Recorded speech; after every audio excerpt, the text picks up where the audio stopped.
So once that. You see, I the show. You see me face the background covers. No, not yet. Not yet.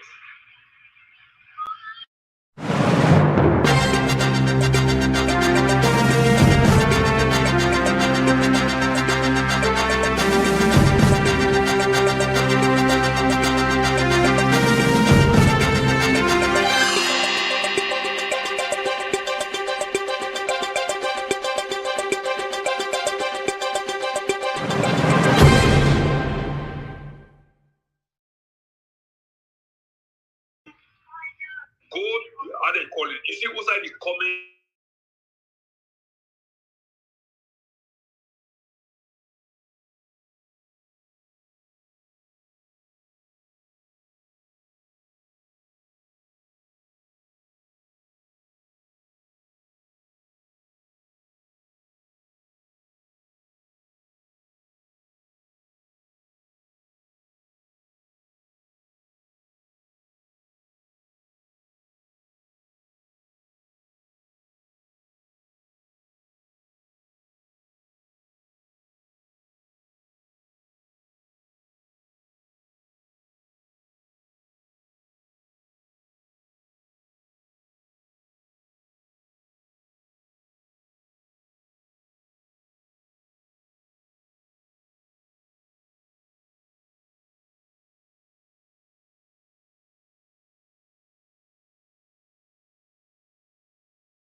Well, thank you very much, ladies and gentlemen.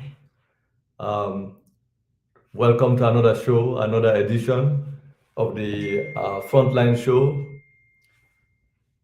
As you already know, today is Saturday, September 24. Every Saturday we get this we regular time for meet and get a conversation around pressing issues back home. Since the commencement of the show, I think this is the fourth edition, the fourth episode of our conversation. And much of what we've been talking about get to do with democracy and voter registration, corruption, political corruption, and financial corruption, as the case may be. We want to welcome each and everyone to the Then and Now show, the Then and Now platform. This program is being streamed live on Facebook and also on the YouTube platform. We will ask each and everyone for also helping for share, invite more people into the conversation. And today's conversation, as we already highlight earlier, now the fact that we want for continue, so we don't start. It's now democracy discussion, good governance discussion. The Then and Now platform has to be appreciated, and the CEO of Then and Now, Prince Kroma, has to be. We have to salute him all the time. We don't already talk quite on a number of occasions how it's difficult for get conversation going on in a saloon. We already know the media in the country, both radio and television, by the way, um, don't, Yes, don't, yeah. don't stop for don't stop for don't stop for basically feature we in the show. So in the process, we decide now, say we want for find alternative, open alternative platforms, and even the alternative platforms, social media platforms tied to opposition parties and opposition politicians have since April, May, June, increasingly from May to June and July and leading up to now, decide for boycott, for exclude me from the conversation.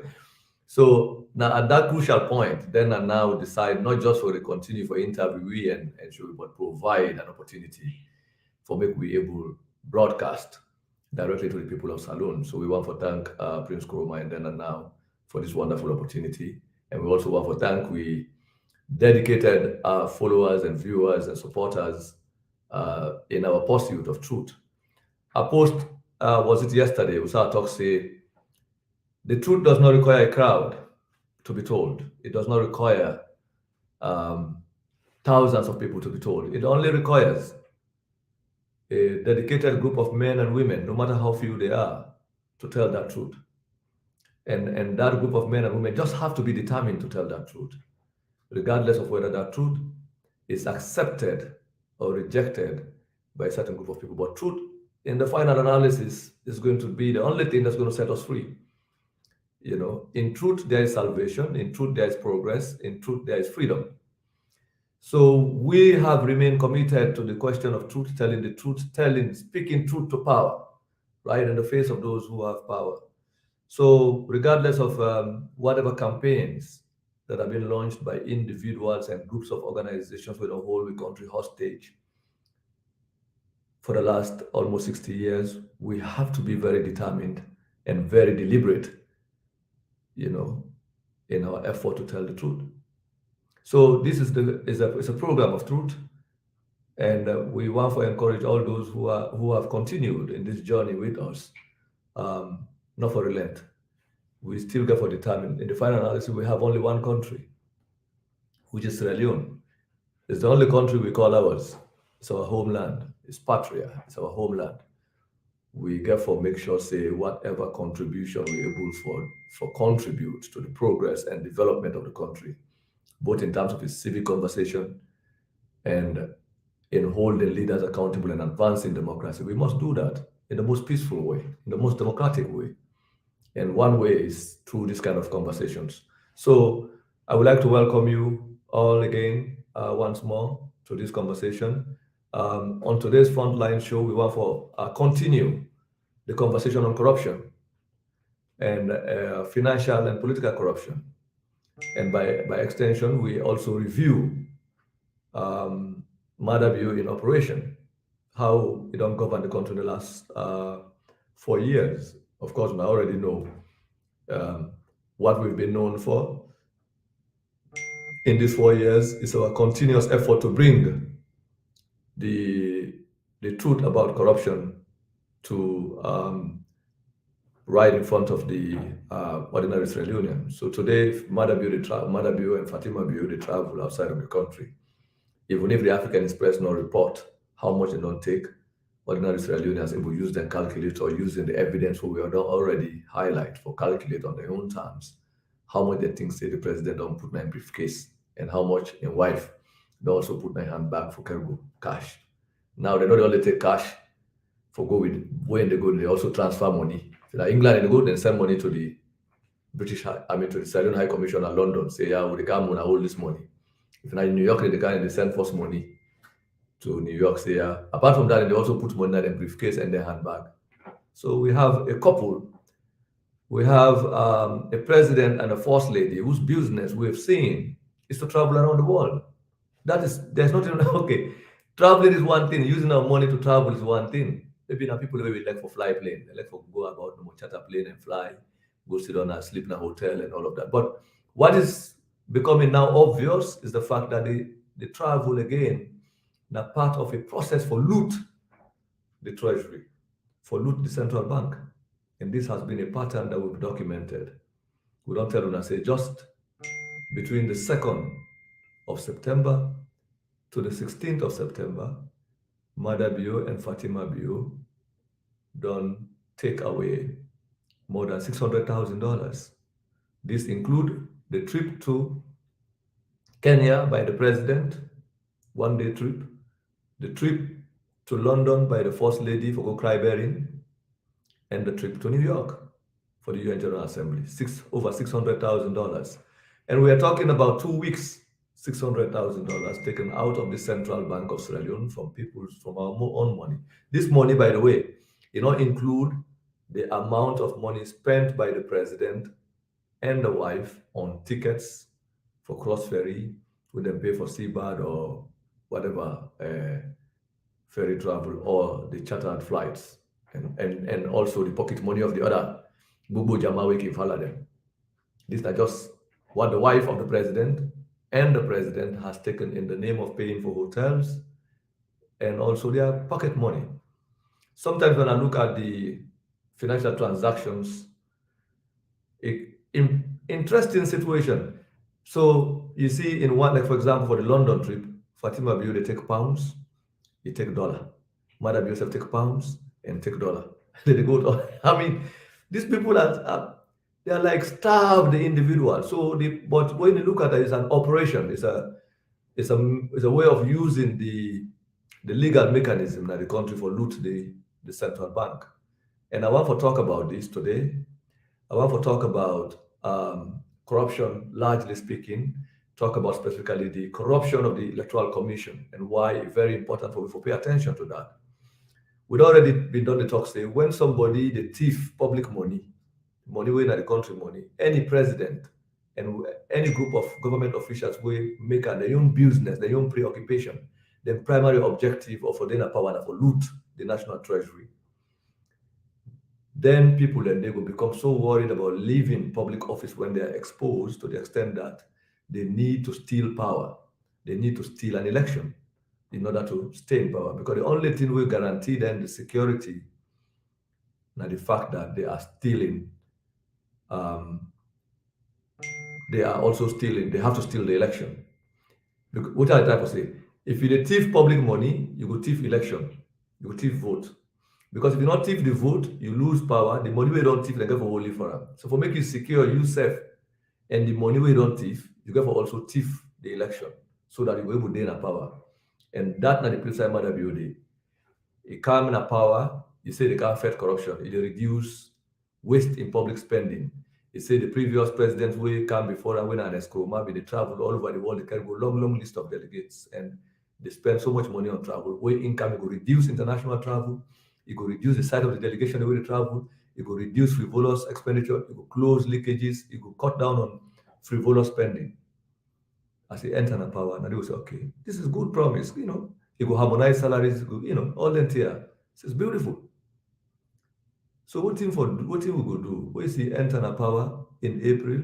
He announced what he call the executive order on revenue mobilization. Then begin first they announce how much money they collect for the when they travel, they publish the list. So okay, after 2-3 trips, by the time they go to China, when they can the UN General Assembly for the first time, and they list laws. Nobody know most people in can force the UN General Assembly 2018. But I remember with Mother we go China, we dress like that old Mao Zedong Mao suit, that Chinese suit, where the Chinese they know they wear self now, and then go dress and force. So since that time, they will not see the list where go China, but we know say that we go to plenty people, including Musa Tarawali, will begin raise that concern. The list lost. Up to now, we don't know almost they get up per day, almost they spend, almost how many people they travel. That's what they tell us now. So we have to find it out on our own. So since then, we find out say Mother Bill, in fact, when it comes to travel alone, in the last 30 years, he has spent, there is no president that was produced in Sierra Leone who has spent public money on so-called international travel more than he has done. Fact. If anybody get any evidence to the contrary, we challenge and come forward. Second, we talk about say we come the wage bill increase. We say in the first 2 years no more. They don't add a lot of SLPP people at the payroll and give them special salaries and benefits. We don't blow the public payroll beyond recognition. They like balloon, we blow until they scatter. So now the same thing they do. We show the example there of them different consultants. I don't know the salaries and I wouldn't publish. So that one, they back in a big lie. Number 3, he talks away, he can go harmonize salary, he go harmonize salaries. Salary harmonization, 30 days not happen. 5 years now, the council.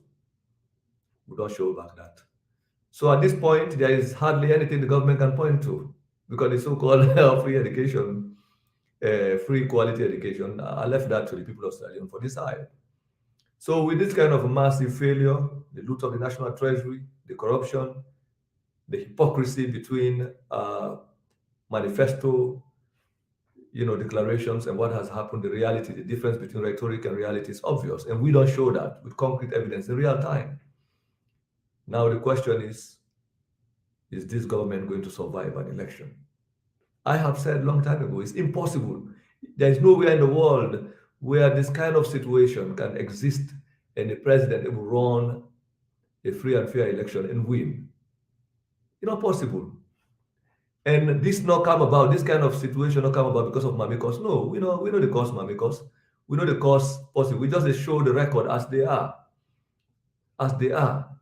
For the most part, since we begin publish, I mean as somebody in the last 20 years, what I write, I write analysis of situations. I analyze political development, political phenomenon. In the case of the APC, I did an analysis of governance and in as much as I talk about corruption, but I did also long essays analyzing governance, analyzing failures. But I refused to do that for the last 4 years because I want to show no more precisely the action of the government. Like when they do lab, you get possibly sick as a doctor, the person come, you do all kind of laboratory lab test, then you produce the result. Look, analyze the result. That's what we did. And, a laboratory examination of the government or the government operations as they were happening and as they continue to happen. And we show them openly and say, when I look back, when I see the patient, this patient here, they say he's sick. Not sick. We don't say he's sick. Now we don't carry and go to the theater. We don't open belly. When I see him got them. So we did what we call a surgical kind of reporting, financial reporting, where we show in real time the numbers, the details, the records, the documents on their own terms. We don't analyze them. In fact, for analysis, now this kind of conversation, no more, now we try to do some kind of analysis. We've not done that really. So what I try to say, I have refused to put my own opinions into the African Express reporting that we've done on Mother Bill for obvious reasons. part of the thing because we want to allow the public for making a judgment in terms of how they understand. But I do know one thing, that these finances that we've reported, the ideas, the evidence, in as much as the politicians, they say we get a population that is uneducated, we have become so consistent in reporting and providing these details that they don't become ingrained into the thinking of the ordinary Sierra Leonean. Now, nobody knows, say, we Mother Bill Fatima Bill, they travel, they know they can go with money. That's a given. In fact, then we now, people don't call them per diem airways, the per diem president. The per diem situation has become a national crisis. Some people, they call it a per diem disease. So it's like they are afflicted. Fatima Bio and Mother Bio are afflicted. They don't become infected with a disease of travel to the extent that now they just loot money. Where they look, the record is so amazing. So corruption in the case of Mother Bio is a real-time situation. We get for the providers and it happens as soon as they see how we don't do. So that's the situation. Please continue to share and invite people to the conversation. We get for discuss today in brief the ECSL corruption, the registration numbers, how we understand them, and what I see, what is absent. I have decided to call them, for lack of a better word, the prostate statistics or prostate method of reporting statistics, in the sense that, that small drip, strenuous, tick way, for people who are American, people know what I'm talking about. And when we talk about this, we need to evaluate the first phase of the reporting. 2 ways, 9 Kone report the statistics, 210, after the first 4 days and after the first 14 days. Then, give you a breakdown. Tell me how many people are likely to have been left out, because there are many people who have been left out. That are obvious thing. And then we also know why the APC, the NGC, the C4C, and all the other parties in Parliament and outside of Parliament have not become bothered about the illegal, unconstitutional, and surreptitious ways of conducting an electoral process. Obvious, with the corruption by it. I also want for today, since we talk about corruption, talk about at least the Bank of Sierra Leone, the Central Bank of Sierra Leone, the bank governor, monetary policy, and especially this currency crisis. For some reason, I decided remove myself from the currency crisis for a little bit, because I've been dealing with the numbers a lot. When talking about money don't short at the banks and all of that. I want to see how people understand them. And I've been hearing all this talk. But what did make I decide to talk about that today? Because there has been some kind of a hypocrisy coming from Parliament that I think has to be addressed. Up and above all, today, I also want to begin to talk about Parliament, at least in a general analysis. So we talk about corruption. This Parliament, we always talk about the judiciary, the police, brutality, ministers, MDAs, ministries, department, and agencies about corruption. But what we fail to discuss for the most part is the involvement of Parliament, how Parliament is at the center, at the nucleus, at the heart of every corrupt activity, every undemocratic activity, and every element of bad governance that has happened in Israel, and especially so in the last 4 years. We have to talk about these things. So those are the issues that I actually want to focus on and that I want to see us talk about today. Like I said, this is not the then and now media platform. I help you for share and invite more people to the conversation. We need to have dialogue.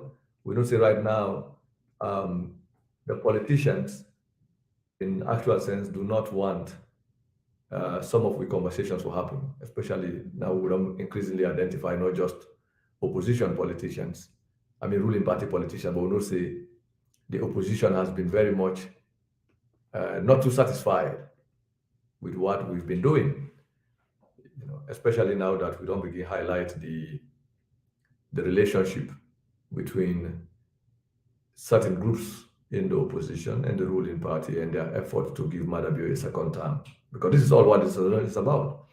The government don't come, they don't misperform, they're heading to an election less than a year. They don't want people there for vote. This is the first time that we've had a situation where politicians are deliberately trying to prevent people from voting. During the war time of the 1996, people were being encouraged to register and vote. Now we have democracy, we have a civilian government, there is no war in the country, so to speak. What we have is a group of people, political parties and politicians, and both in the ruling party and opposition, deciding on their own terms that people, ordinary citizens, uneducated, ordinary men and women, including educated ones who are citizens, should not be able to exercise the franchise. They're not able to vote. So why is that so? In the past, they talk say, one polo and 10,000 euros don't do for food salon. But now people they say, no, we they go to line, they can go with bench them, they can go with chair them, they go to umbrella them, old mommy there. But the politicians and the institutions decide say they have to make it difficult and impossible for citizens to register, especially in areas where they believe that people are really dissatisfied, like Freetown. People in Freetown have a lot of reasons why they have to be dissatisfied. We can't talk about those things and why all of this don't happen. But don't forget, like I said, we'll talk briefly about the ECSL corruption. As soon as see the evidence, we'll begin publish, we can publish more. The registration numbers, what they look like, what are the implications, and how do we have to understand them. The failure of the opposition for address and speak to those numbers and the process in itself, the entire registration process, including the corruption attached to it. Then more than that also, how do we understand the current role of the central bank in the economic crisis in the country, and how is Parliament responsible for all of this? And up and above that, how this relate to the government in second term bid. Stay tuned and continue for share. We'll come back after this small break.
Yes, thank you again. For those of you who are here, I already see comments coming in. So for the last almost getting to 3 weeks, we don't observe what we call the unprecedented style of registration that has been ongoing. This is not the first time we ever established, first and foremost. Not the first time we don't get elections. We don't get elections in 1996. In the first place, in 1991, the country decided to introduce what we call a multi-party constitution, a democratic constitution. There was a referendum in which everybody that was eligible to participate at the time was able to vote in favor of a democratic constitution. What do we mean by democratic constitution? A multi-party democratic constitution. A constitution that allows for the existence of multiple parties, for people that form different kind of party. This was a period when we were moving from one party rule that was introduced to a constitution in 1978. And then by 1991, we voted in for a new constitution that was brought into place. And shortly after that, a war happened. Military rule took place. Coup, 1992 up to 1996, and Madabi, of course, now already know, was a central figure in overthrowing the democratic process that was in motion at the time. Because even if there had been one party dictatorship, as we have come to characterize it, between 1978 to 1990, 1991, there was already a process of democratization women unfold in the whole world, not just in Sierra Leone. Throughout the world, at this time, the Soviet Union had collapsed. By 1989, the global political environment was changing. Geopolitics was transforming. The Cold War was winding up in the way that we knew it at the time between the Soviet or the Russians and the Americans and the West. By 1989, that sphere of influence had been reduced.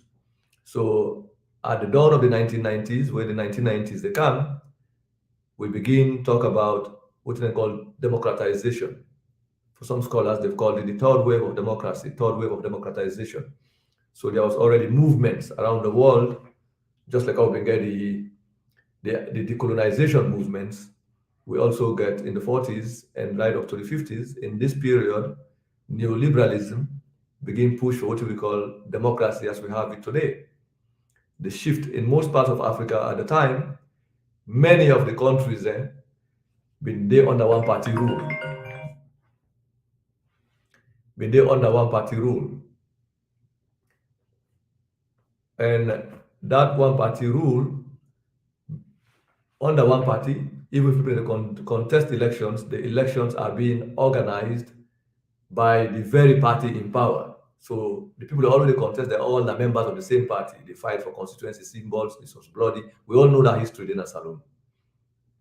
So what we have come to see in this period, now basically at the time, in those period, even if we get electoral commission, now the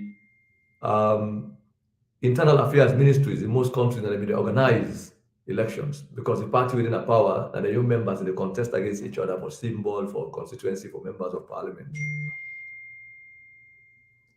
The basically the elections were internally organized by the parties themselves who are in power. And the internal affairs ministries, for example, functioned as the electoral management institutions. So if you get electoral commission and all of the internal affairs, because the business of elections was an internal affair, elections. So by 1990s now, where people like the United Nations and all these Western countries, some people call them Washington Consensus, begin develop different patterns or paradigms for change, how government for run the world. You know, they move away from military rule.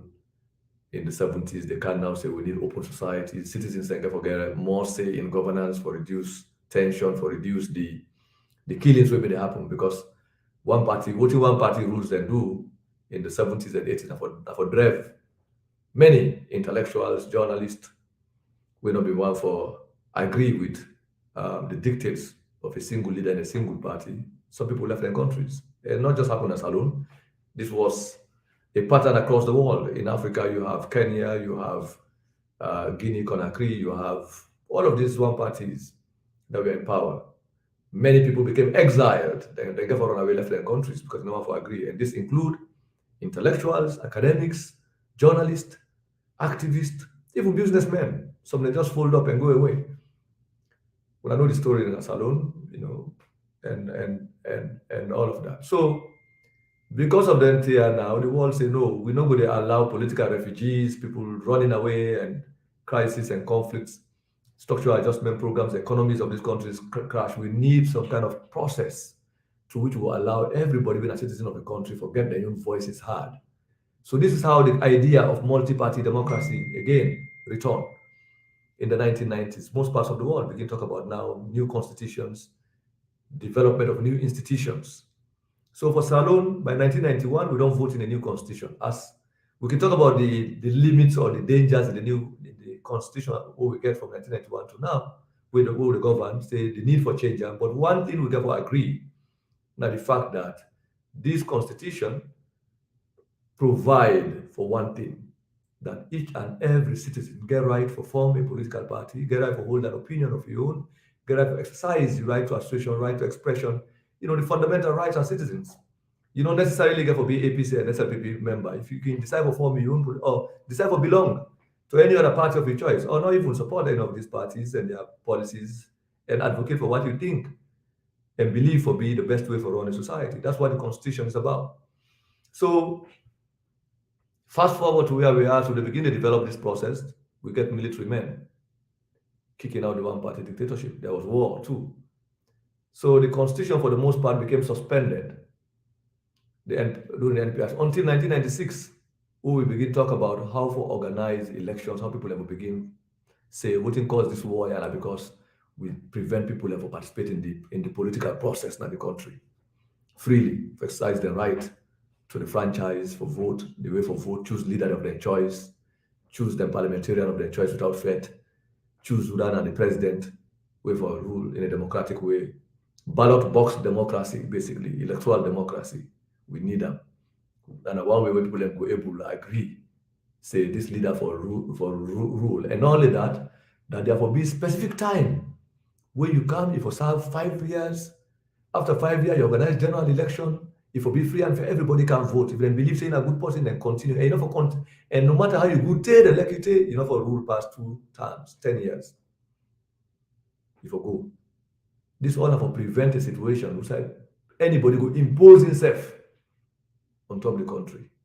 That is what the constitution, that are the entire spirit of the constitution, that for provide we the opportunity for get multiple choices, allow multiple ideas about how the country for run, for exist. Political ideas, civic ideas, ideas about public policy, freedom of speech, and the right to life. Nobody has the right for taking company life as well. Whether even the government not supposed to do that, except the conditions now, So for me cannot prolong and say that classroom with it, I need for say that up front, because it's very important for we to understand the context why we also feel dissatisfied and we disagree with the manner, the nature under which Mohamed Kone, the National Electoral Commission or Electoral Commission of Sierra Leone, as they don't prefer to call themselves now, decide, say, they for organize election. And they want to organize election against the spirit of the constitution, the spirit of the democracy, the spirit of a multi-party environment. And Kone not grab by himself no more decide for do this. No.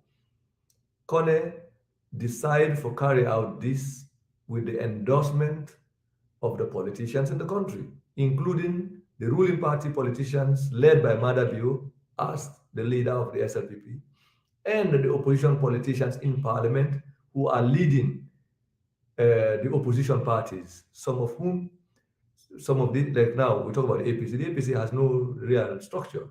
These are the only time. How can you have a democracy and a multi-party environment where one of the key or leading opposition parties, they not get no structure, no executive.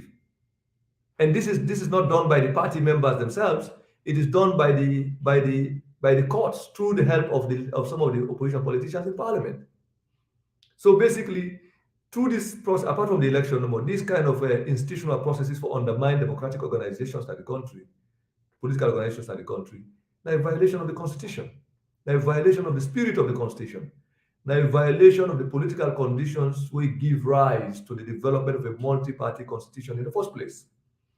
Because when you say multi-party, it means a free environment where each and every political party should be existing, even a 1 million party that's supposed to it.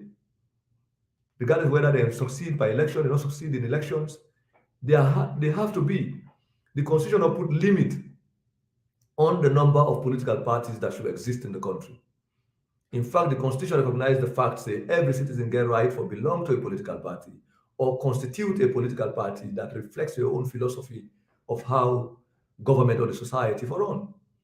So for me, we come to a situation where political parties, one of the main leading political party is being prevented from having its own structural organizational structures, both at the ward level, the constituency level, the regional level, to the national level, and its international diaspora level, is in itself a process where to undermine the democracy in the country, and it is political corruption. Anybody do that? A situation where the opposition has been fragmented. One part of it is part of the ruling party and decides to use state institutions, the institutions that will protect this constitutional or this multi-party environment. They use the same institutions for undermine the spirit and ethos of the constitution itself. So now within that context, the nine corner they can operate now. Within the context of an undemocratic environment, we call them a dictatorial environment. For lack of a better word, an authoritarian and electoral environment that has been rendered authoritarian by this operation. Why we get to this point? Because we get a president who decides say he could run, he could be in charge of the country for without the will of the people, without the endorsement, the proper endorsement of the country as required by law, by the constitution, and the common principles where we all agree on as citizens of the country, will lead to the development and formation of a national document we call a law, a national law, will allow we for interact and relate to each other. This is the basis. This is the fact of the situation. So that we got to put them up front. Say, Kone not come into the electoral process now as we get them with the intention for help we for get free and fair elections. But it come into this process for undermine the constitution, undermine the democracy as the case is right now. So I want for left one I would hand it first while I take a break for a little while, and then hope that when we can now we'll go into the subjects of the conversation, proper one.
All right. So having said that, for the last 2 weeks, we don't observe now how Kone and the ECSL decide to organize registration. And we talk, say, the Electoral Commission, based on the fact, say, the political parties in power no want a free and fair election. And by the way, they are the political party in power, meaning the president, Madabio and your SLPP, don't realize it with all what happen at the country.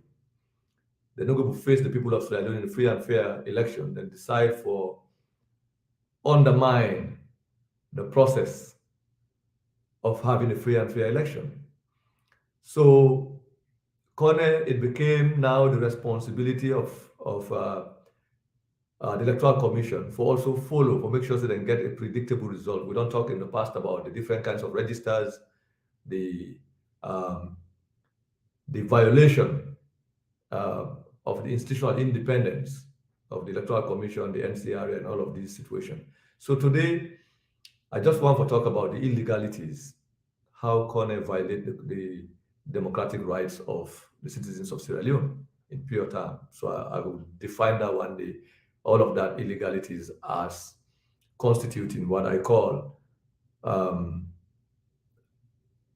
political corruption by itself, and then the financial corruption attached to it, because the procurement scandal in itself, non-election fraud, is a part of the election fraud. But before we come to that, we got to establish the fact, say, the current electoral arrangement where they happen is different from anyone who would experience. In 1996, war began at the country, we organized free and we were able to organize election. We said nobody not complain about registration, especially in areas where there was peace. I still remember Electoral Commission staff at the time they even got an interim National Electoral Commission. They were going house to house to register people. I remember that in 1996. Then in 2002 elections, we also see people were registered, they participated. Everybody was happy.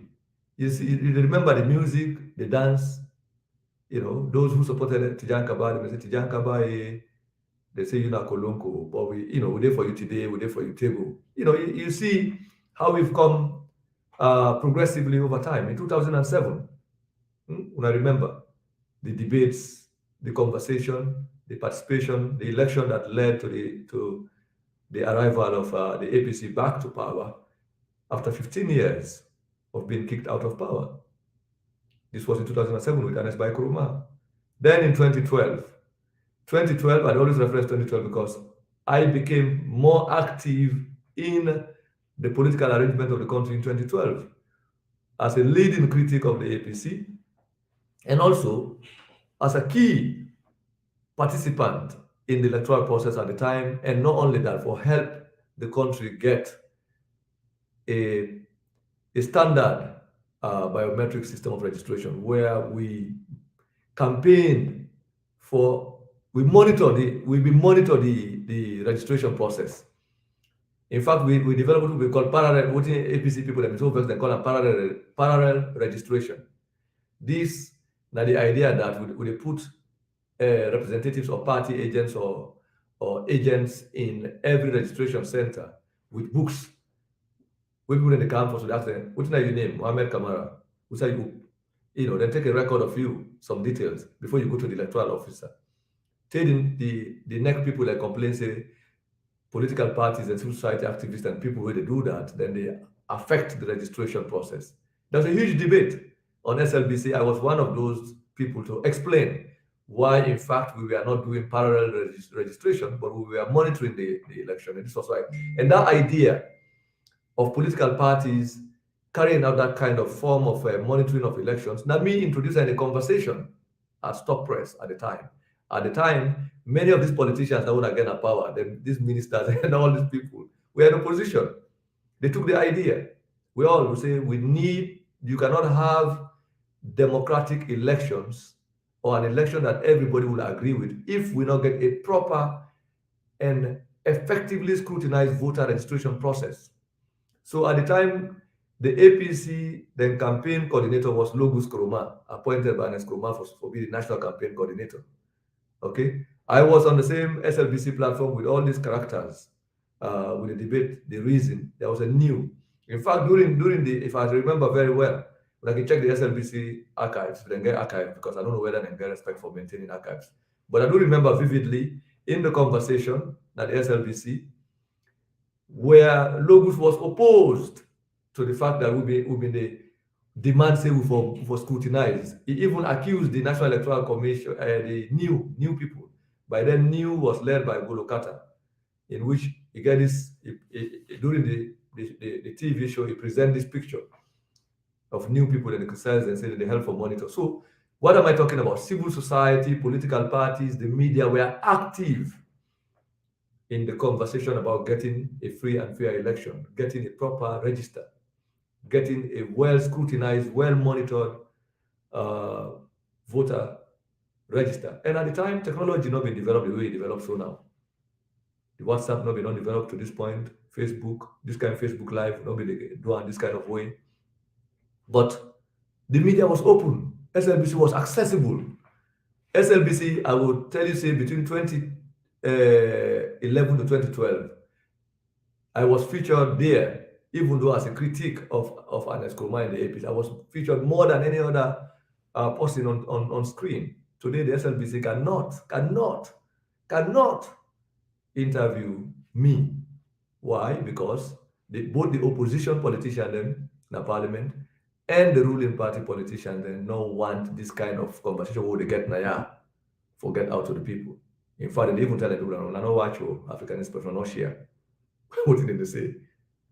But still, they hide back and watch still. And not they hide and watch, but also copy the idea and make an extent that you now. But that's not our problem. Our problem is we need an open democratic space where citizens can have a conversation about what it takes to run a country. So when we monitor the registration and don't do the registration, we also say we want for go see the verification of the biometric registration, because at the time the UNDP, with the help of the UNDP, then we hire a Belgian company. This was the first time 10 years ago in 2012 when we begin get the biometric system of registration. But I remember the ID card when we produced in 2012. Unawacha, different.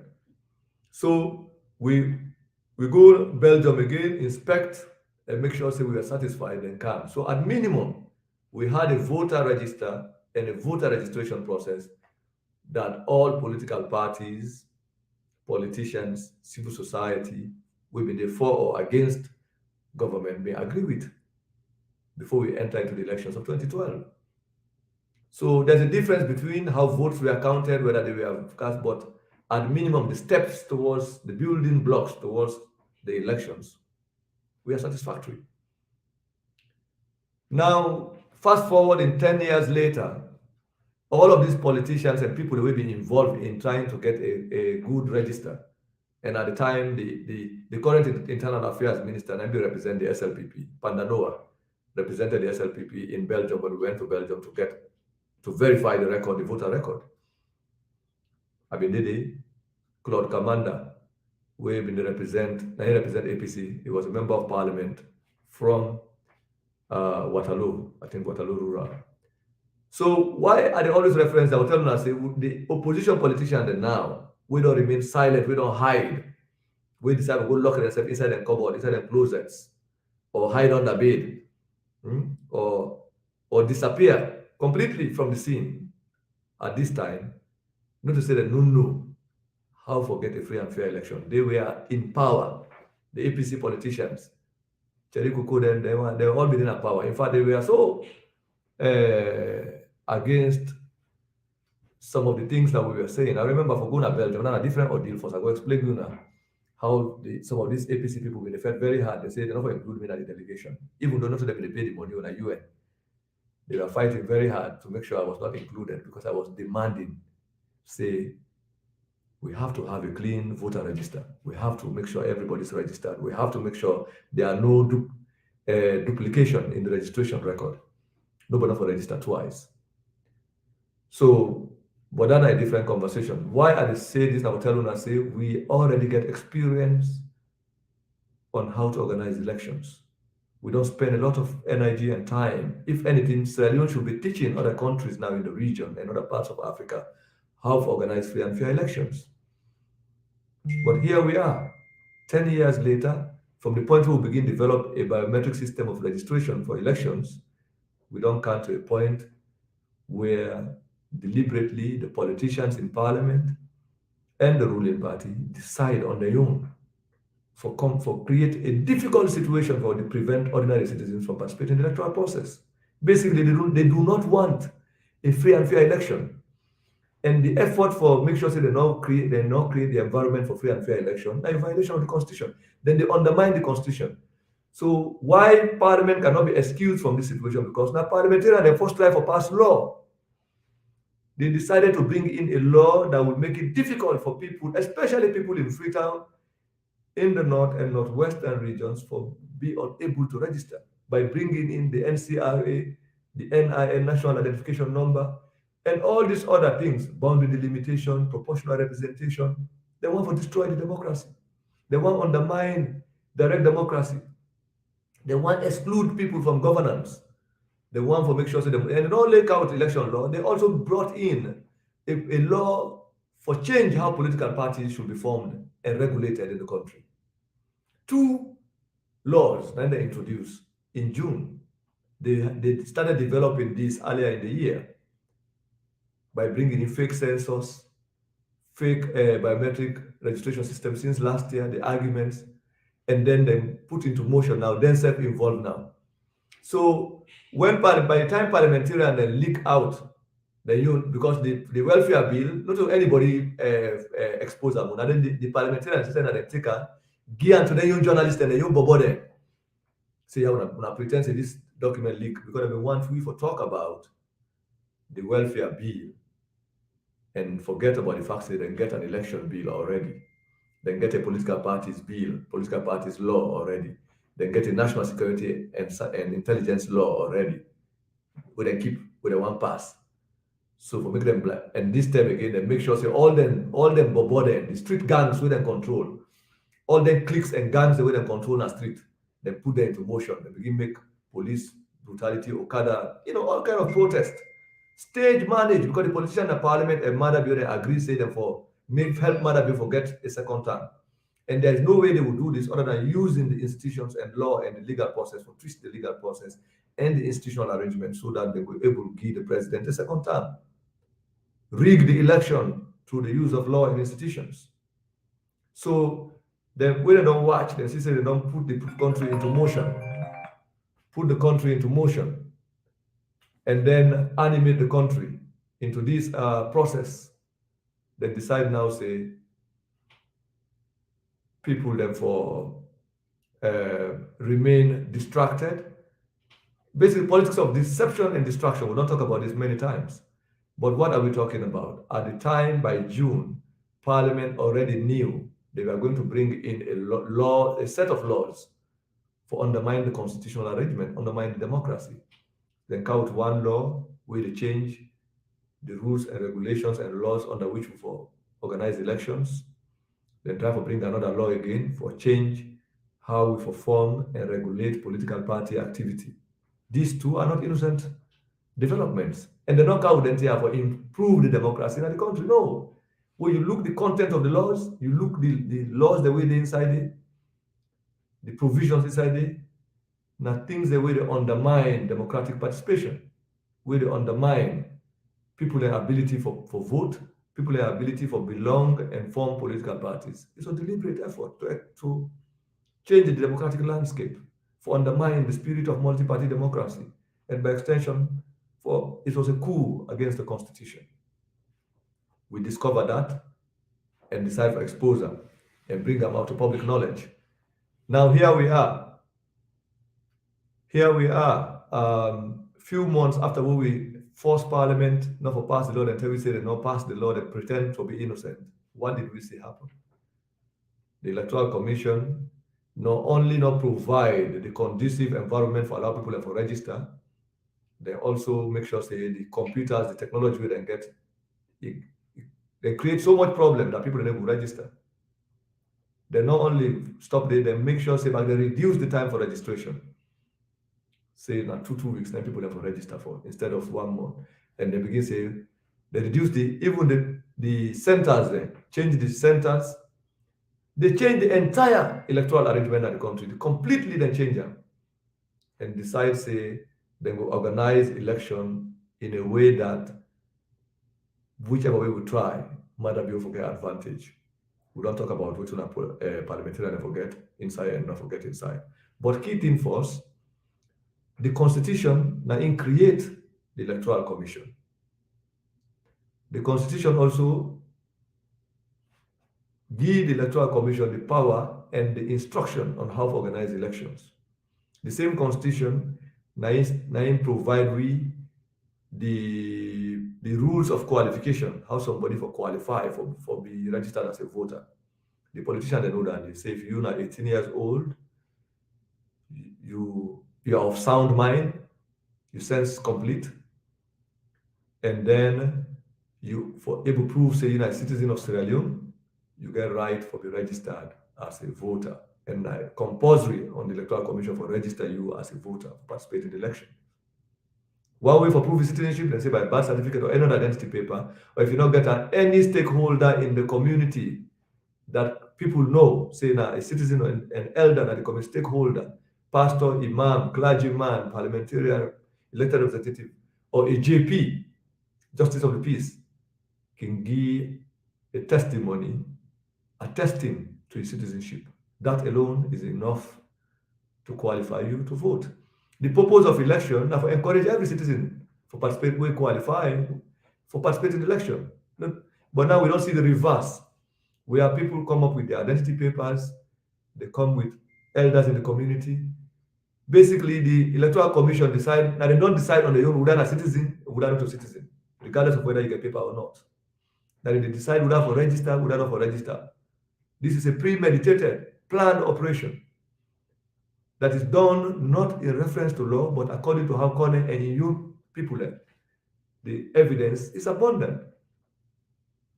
So basically, the Electoral Commission, since the beginning of the electoral process, has shown their lack of commitment and adherence to the rules and laws governing the conduct of elections.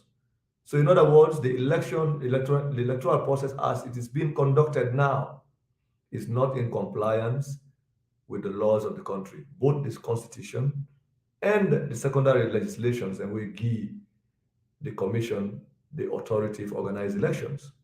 We have to establish that one, they're quite clear. So if they organize election, you don't follow the constitution, you don't follow the secondary statute, what kind of election are you organizing? You are organizing undemocratic elections, because the constitution provides for the basis through which elections are to be conducted.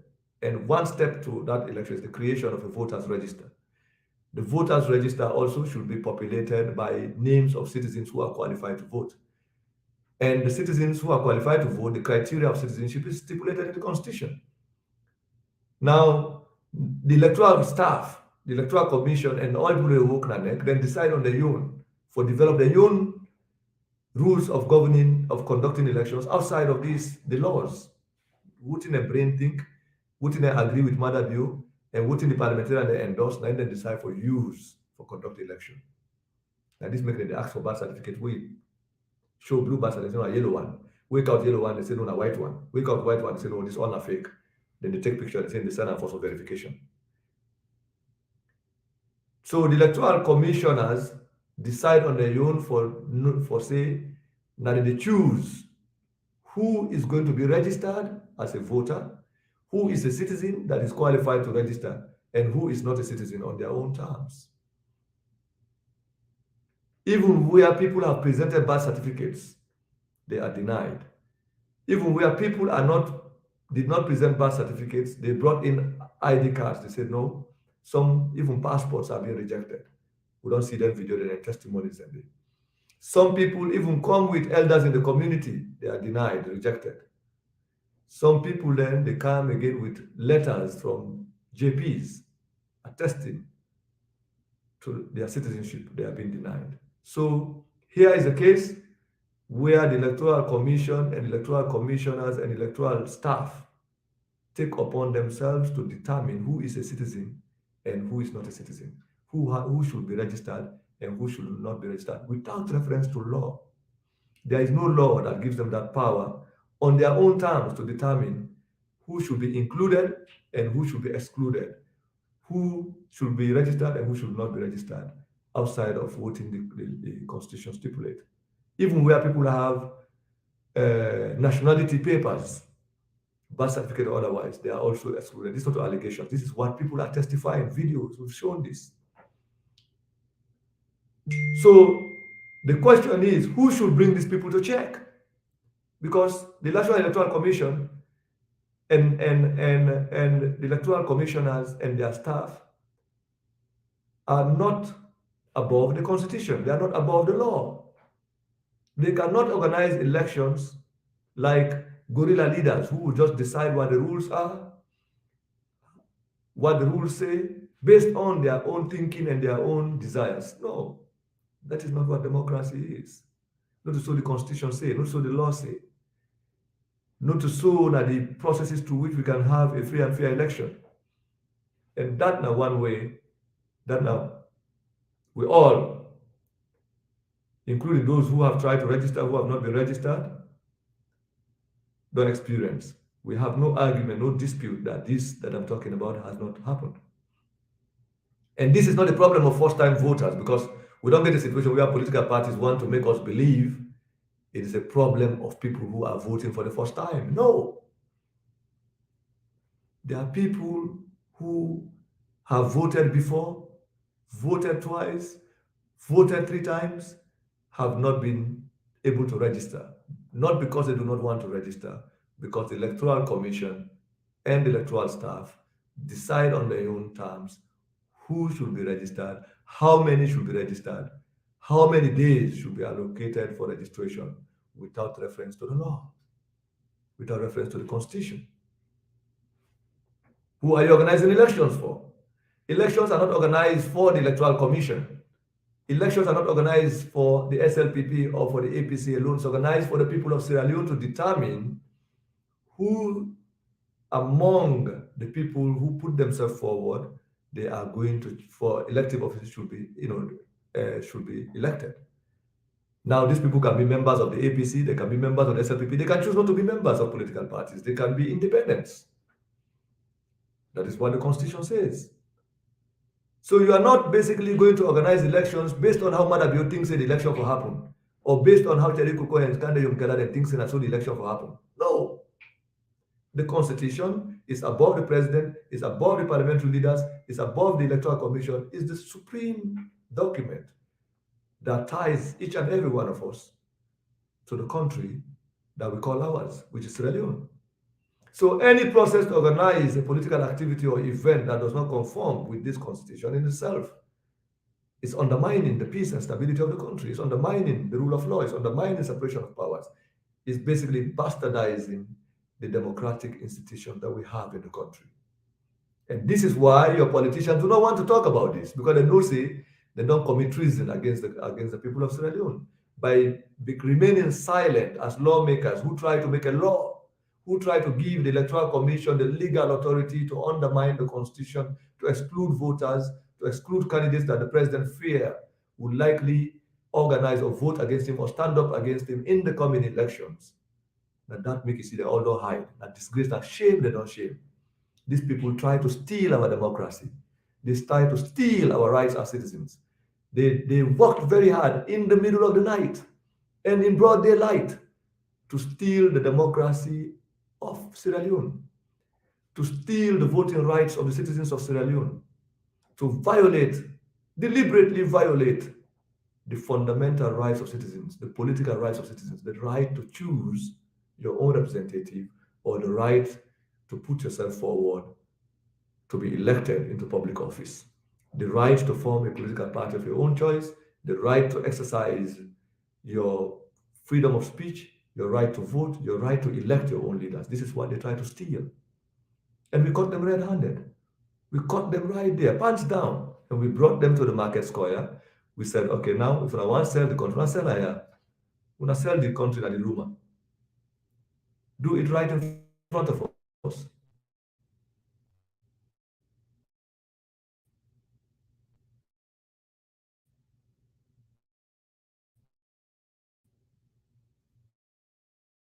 Say when I do it right.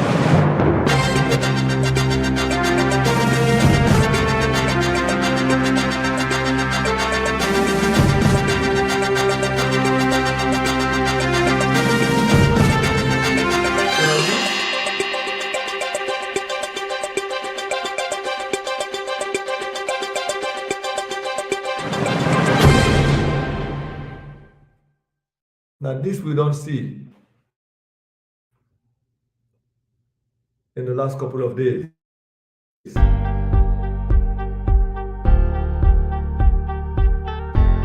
Well, I think if Sultan gets some real difficulties here.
Wow.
I think so. Again, problem with the broadcast.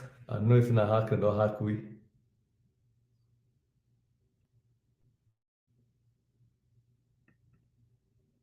Oh.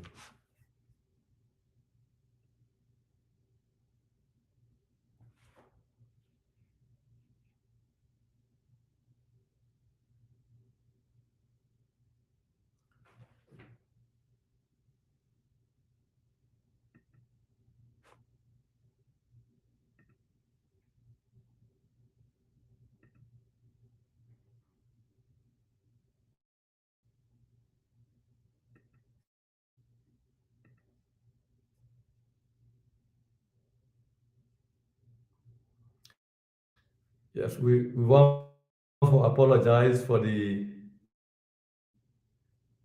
um,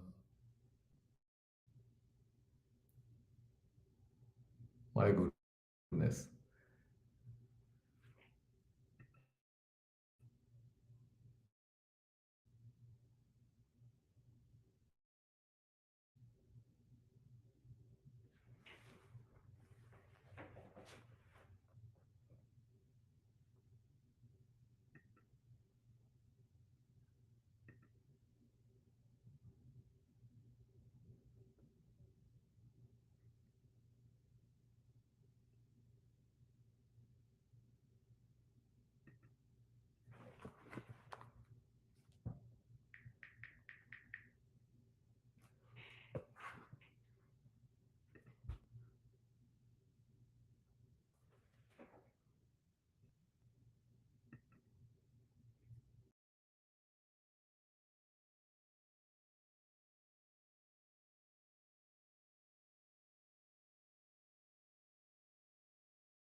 Noisy.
So you're back now. Yeah, but I don't see myself. Back now. Okay. You're back. Okay, we want to apologize for the technical hitch. These situations have been happening to then and now almost every time while they on on these platforms. We don't really know what is actually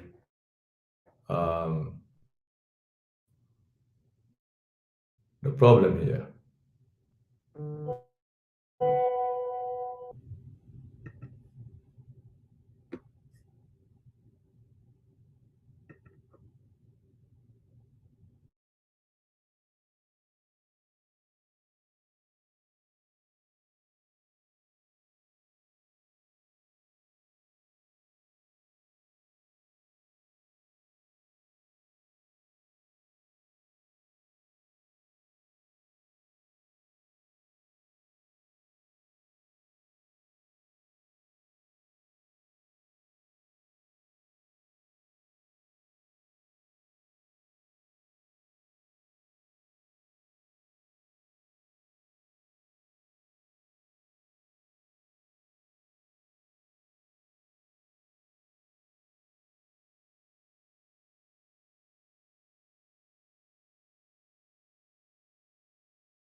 All right.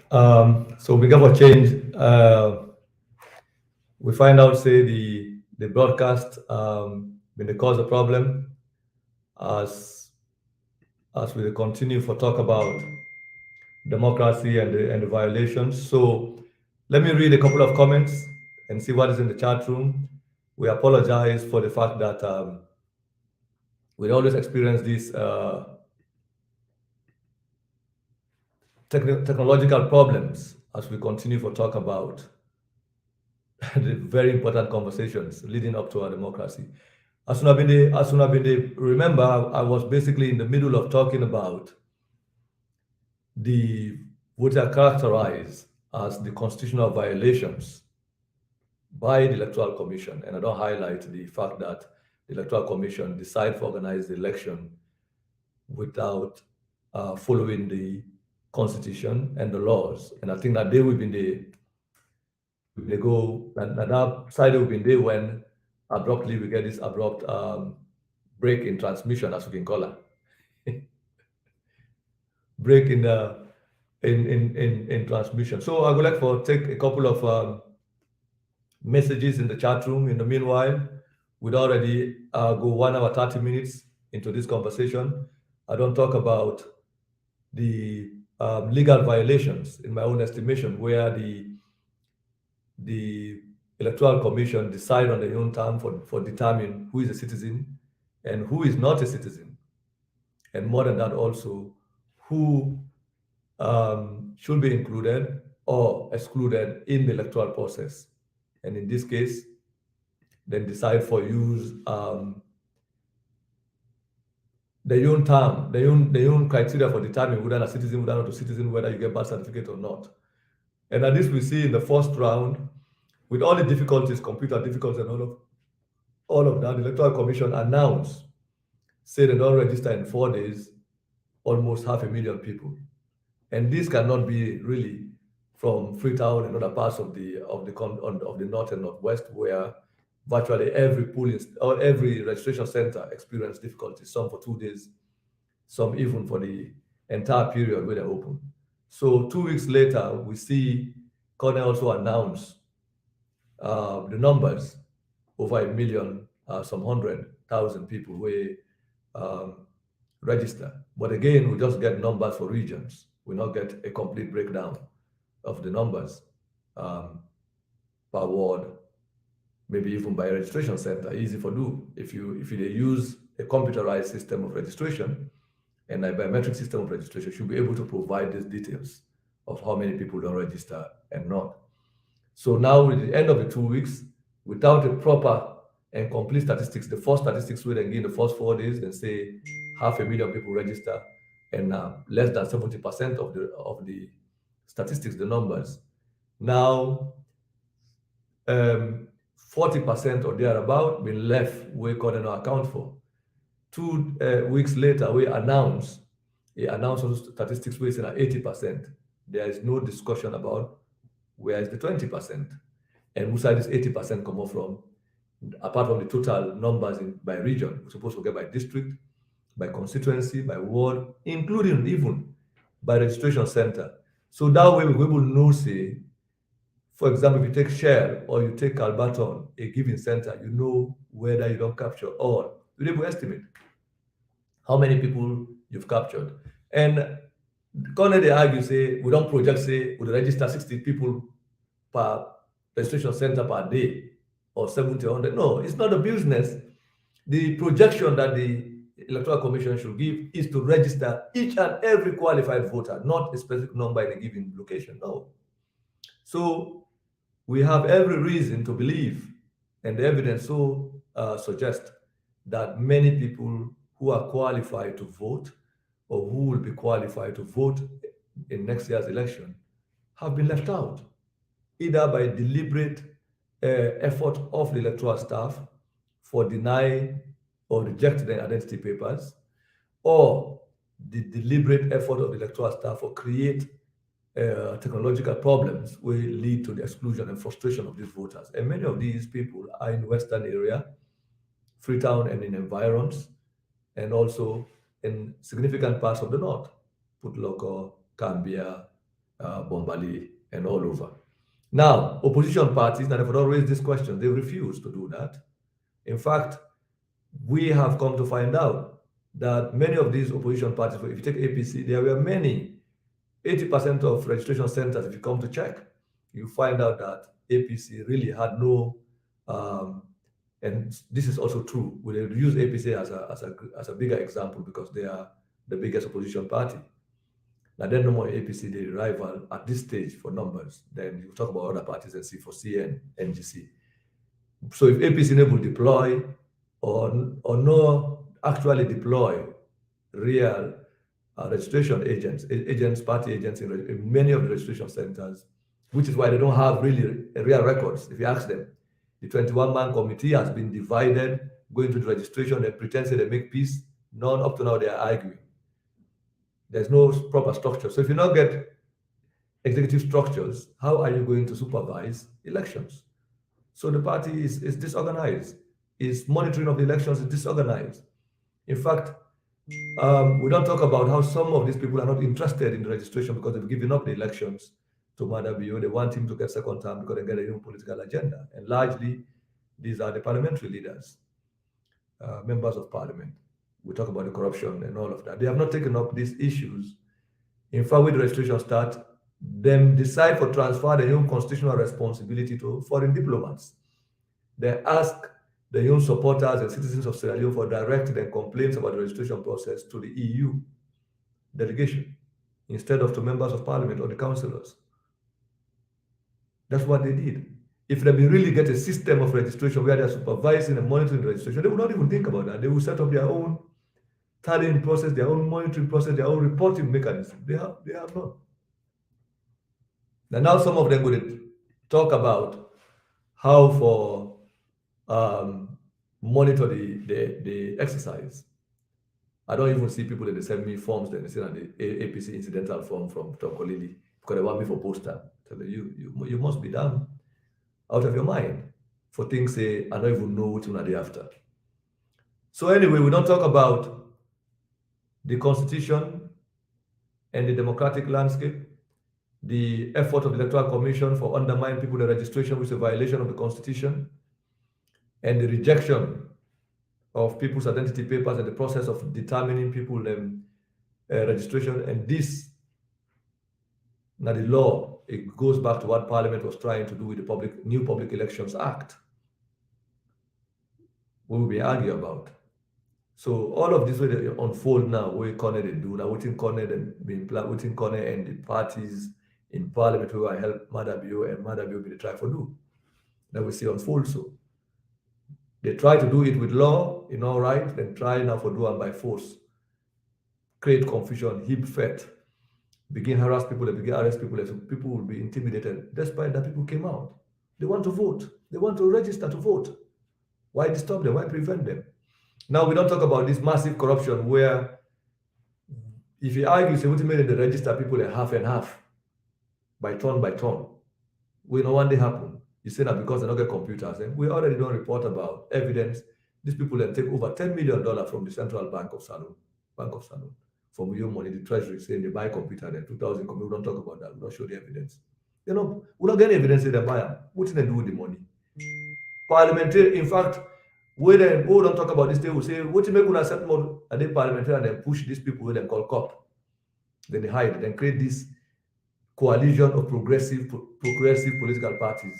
They put Femi Claudio school, then it's bright them before.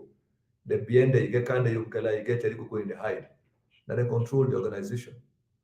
So they go tell them, I go talk, I go hold press conference. What thing they can talk about? They don't get nothing to talk about. Now talk say, first time voter, we'll give them a chance for register. Many of the people in that press conference, we are largely APC people, those who represent the APC that are controlled by Cheriko in group, in your faction at the party.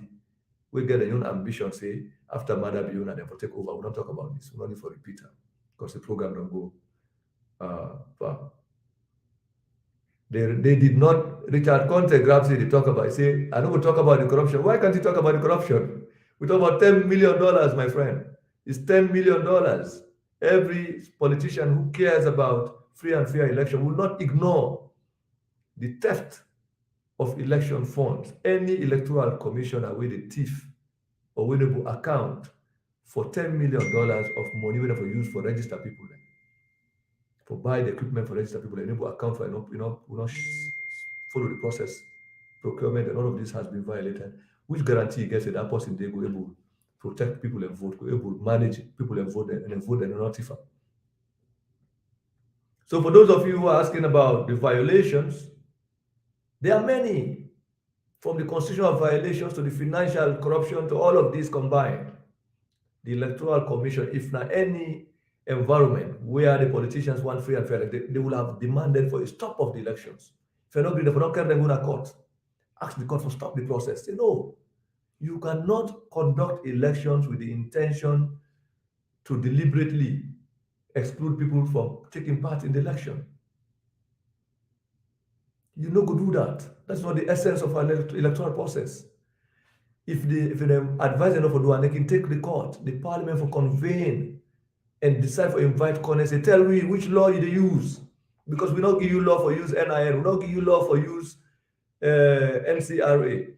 Why they announce the disaggregated statistics for show you how many people registered at registration center, ward number, so this and this, they sure.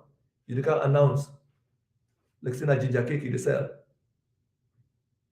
So you don't do that. And then these people know that, they know. Now when we don't press them, they see that they come on out, they see these APC people, they come on pretend like say they are also concerned about these issues, when in actual fact, they ran away from their responsibility, they left foreign diplomats. You get ambassadors of the UK, from the EU, from the US. Then they go out village to village now, go to polling center for show, we say them they monitor. Now, if these embassy staff not be go around the country for check polling registration centers, will your MPs would have done that? Your political party leaders and do that? That's the question. So this is not about being against a political party or being against a specific politician. It is about people failing to provide the leadership that they are supposed to provide. People failing to discharge the constitutional duties that they swore to discharge. There's no excuse here. They're not going to say, "Madam, you're a terroristic leader," and that makes them afraid for going to the registration center for itself. Many of the videos that came out about this registration and the difficulties, people, 2 minute videos, many of them came from us. Because we set up a process in advance, we say, and the same way we catch Parliament with the law, whether we want pass exclude voters, we knew they were going to give a news blackout on the registration, so the problems people will face no will show up. That is what they try to do. And not make any effort for help for register.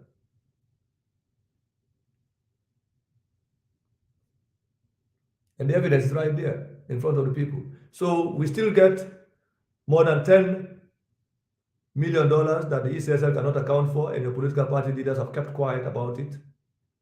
Why they are not raising it? Because they are not concerned about free and fair elections. If they do, they will know there is a clear-cut relationship between the theft of public funds for elections and the potential theft of votes. They will know that.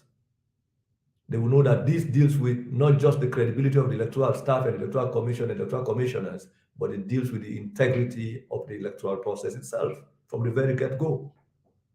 If you thief the money, or you not able to account for the money we for use for buy registration materials, the equipment for the elections, how are you going to guarantee us that you will have a free and fair election? Already, the money for the procurement of the election materials for carry out the voter registration was not done. We have no evidence. The evidence shows that it was not done according to how it was done, and the money has gone missing, as far as we know for now.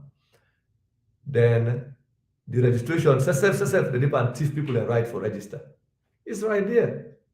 Many people have been excluded.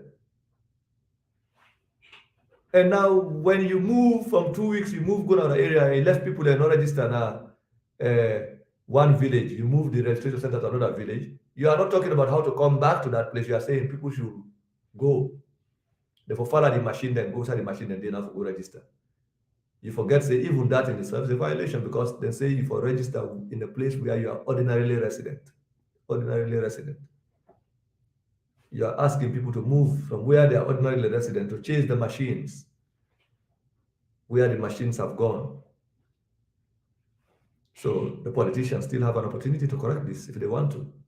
They have but the Electoral Commission get the compulsory mandate for register each and everyone. This has to be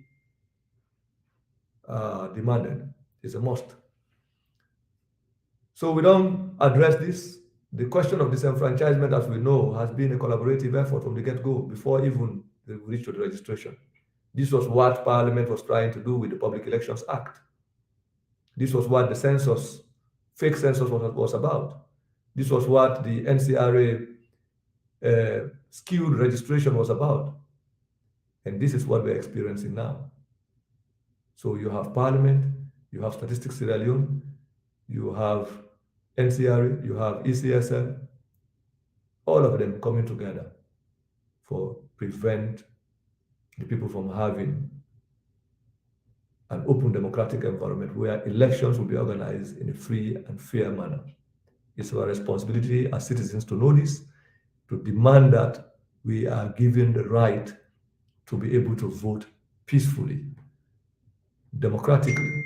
That's my constitutional right. There should be no compromise around that. And the silence of the opposition in itself speaks to their complicity. Deliberate. They know them here. They should know them more than we do. As outsiders, you could say. As people standing outside and looking at what is happening and expecting that things that are supposed to be done should be done. So let's take a small break and then come back and move into the other segment of the conversation. I want to read some few comments, but I will do that before we move to the other subject, which is I want to address the question of the currency crisis in brief and the role of Parliament, and then talk about how all of this relate to Mother Viewing effort for the second time. And I want to also apologize for the little break that we had. Technology, as always is the case, is turning out to be a challenge as we struggle to get these conversations all the time.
Yeah. So let me look at a few statements before we come to this. So, yeah, I know I got a couple. I'm going to read all. Some are just welcome. My goodness. May the Almighty Allah continue to bless you with knowledge to make our people see the light. That's from Mamadou Bari. Okay. Good evening, Mr. Bar. God bless you. That's from Almami Kamara. Please leave the forum. You can't mislead anyone. You call that information when nothing about the name or amount is mentioned. The first thing about buying, okay? Your brand of democracy. Oh, this is Jason Kroma. This is the social media era where information could be obtained through other means than government. They referred Charles Magai to the same thing when he wanted the country to know the amount of money spent on the COI. He's still waiting.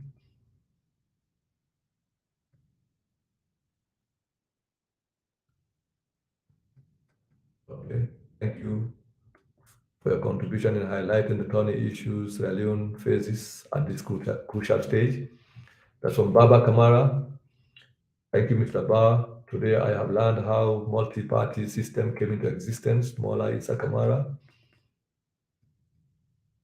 Sierra stop your tribal voting attitudes that have kept you in abject poverty for 61 years and continue. Sierra Leone will lead into another civil unrest. We hope not. That's from Ronald Georgestone. Anyway, says, interesting comments. You really sound like a political science professor. Well, I'm a historian, of course. History and political science is the same. Democracy is a system of government by the people, that's Kelvin Cisse, by the whole population, all eligible members. Anyway, keep your comments coming. As we see now, we don't go almost an hour, 50 minutes. We don't clock nearly 2 hours of the show with the little, minus the little difficulties that we had at the beginning of the show. Let me just say that in a democracy, there should be debate. It's always good to have disagreements regarding how to run the country. What are the ideas that we all, believe in? But the general analysis, what we are talking about or what we are aiming to achieve is the free and fair conduct of elections. That's one of the things that we want to achieve. The free and fair conduct of elections. And not only free and fair conduct of elections, we are each and every citizen that is qualified to participate in the electoral process given the right to participate, either as a voter or as a candidate for an elective office. That will not get disagreement over that one. That's what the law say. So regarding the kind of society we imagine, we can always debate about this. What is not healthy in a democracy? Now when Mami cause business begin come inside, when violence begin come inside, when other people begin say they will exclude another set of people because they don't agree with their opinions. Because multi-party democracy presupposes multiple views, multiple opinions, multiple choices, multiple organizations, and individuals as well. So we got to learn how to live with disagreement, and so that the conversation will continue and we see where we can arrive at a consensus about nation building. So I want to move the conversation forward. As I say, I want to talk about what don't happen at the last 4 years with the ongoing decline of the Sierra Leonean currency, to the extent that now we get a new currency. We were told by the bank governor that one of the reasons for redenomination, if that's what they call it, or the subtraction of the zeros from the leone, is the fact that inflation, the currency crashed down too much, and the one way for arrest the currency and give value than a very long dream by itself, especially in an economy where production is not taking place, where export, where in fact we've been on life support from international financial organizations who are saying the country don't lose in credit worthiness. We don't become inundated with debt, both domestic and foreign debt. Don't pile up now. We're not able to get the capacity to pay anymore. That is where we are before, and there are reasons for that. We don't talk about the massive loot of the central bank by the president and the leading officials, the wife of the president, and all of that. We don't need to repeat that. But what caught my attention here is the fact that the bank governor of talk said the reason we make it introduce an economy believes that there were people who were holding the leone, keep the leone, to the extent that they even accused members of the opposition. And in this case, we've been already divide opposition in two parts. Opposition that is in bed with the regime, the compromised sector of the opposition, largely found in parliament, and the opposition that is referred to as terrorist. Those are the real opposition. They are under quarantine, either in court, held up by COI, fake corruption cases, because the corruption we matter be get now here, you never to answer if you not load, they will move with her anymore. So they introduce a new currency with and then they give you timeline. Say, I think it was the end of this month or end of August. Well, basically the timeline for the exchange of the old currency, the bank governor will extend that now to next year, to end of April next year, if I'm correct. If I remember the press release. So we don't see, yes, a few newspapers in Sierra Leone tied to opposition leaders, especially those in parliament, asking that parliament should invite. Oh, now invite the bank governor of parliament. If I can't explain what is going to happen to the currency they lost, all of this, that they are basically upset with the fact that the time where they say now they don't put a moratorium. If nobody not bringing currency up to this point, up to this date, you don't buff now your hand. So in other words, if opposition politicians and they will be take money, they keep it at their house, they don't bring it at the bank they change it. And when they come back, they need change for a past 30 million a day, I think. They get the cap where they put. So if you don't hold them boku money, one whole house, you don't flop a house all with Leon, they don't pack bundle, they under your bed, they under you mattress. So you don't cherry mattress, you make an all money, now they don't pack. You don't go change that. That is the logic. So that way they all the above. So if you have the opposition politician, we've been keeping this one for campaign for next year. The ruling party and the opposition people think say if they pass that law, that new currency law, where you only on all the above because nobody will exchange at the window.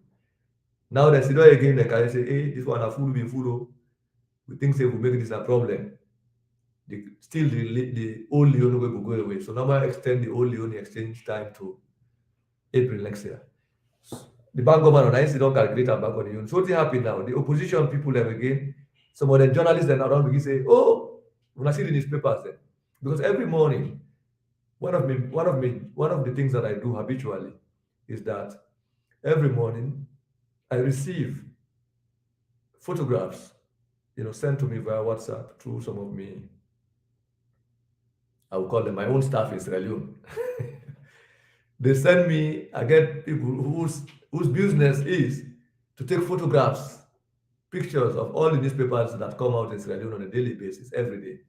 So 2 o'clock my own time in Illinois would be 7 o'clock in Freetown. So what did they happen? By the time they wake up, then they go where the post office, they scatter the paper there, and they receive all the front page. So they see what in these papers they say. That's how the only paper they come out each day. So there they look and say, okay, this story interesting to me. Can you send? When I scan this article, when I scan that, then I send it to me. So let me tell the politicians that how I follow up with events. So what I observed last week, up to this time, this week we end so, that the fact that some of the opposition journalists who are tied to opposition politicians or opposition editors and newspapers, these are basically newspapers owned in Sierra Leone by journalists who you might consider or who have some kind of direct or indirect relationship with the opposition politician. They have been printing on their front pages and newspapers articles that tend to suggest that parliamentarians in the opposition or parliament generally speaking, then they try to invite the bank governor for going to parliament for answer to why, number one, why he extend the date for the exchange of the old Leon. To the extent that I don't even read articles shared by these opposition leaders and your supporters in social media, Facebook, WhatsApp, then they criticize what they call the failure of the monetary policy of the bank governor in fiscal policy. There was one that talks about fiscal policy and public policy, whatever that means, such a jaundiced kind of analysis. But this is the point that I want to emphasize. There is no way in Sierra Leone today that we can talk about the currency crisis in the country without bringing in parliament. If we arrest the bank governor and the parliamentarian, they force the arrest. This is not a defense for the bank governor. In fact, this bank governor is the worst we've had in the country's history. Worst. The bank governor is functioning like a bank teller, where the Accountant General's department, the office of the president, the Minister of Finance can write check and letter for say, yeah, bank governor, transfer money and you transfer the bank governor, in the private conversation told someone or has told people that he in a teller with a check to write the cash and not get business. Then now when people raise the question that hey, what did they happen with this massive cash withdrawal? The business of the central bank is to regulate currency circulation, the capital market, monetary policy, supervision of the banks, the commercial banks, banking regulation, and all of that. So basically, the central bank has not performed its stipulated mandate in the course of the last 4 years. Why? Because we have a politician or a political party member as a banker, an economist, whose business is politics, who is not doing economics, who has not carried out banking policy, but political has decided to implement political decisions of politicians in power and their friends in the opposition, found largely in parliament, who are using banking legislation, banking policy as a mechanism to go after their opposition colleagues, to punish, or with the intention to punish opposition contenders. Now that don't lead me into the current crisis. It's part of the problems we cause this economic crisis, the currency crisis that we're dealing with. Yes, you can talk about inflation, you can talk about lack of export, lack of that. But the deliberate intention of the establishment and the politicians in the opposition, who the same way they use anti-corruption legislation, anti-corruption mechanism to go after the opponents in the opposition, and the same way again, the ruling party and their parliamentary friends in the opposition decide to formulate monetary policy,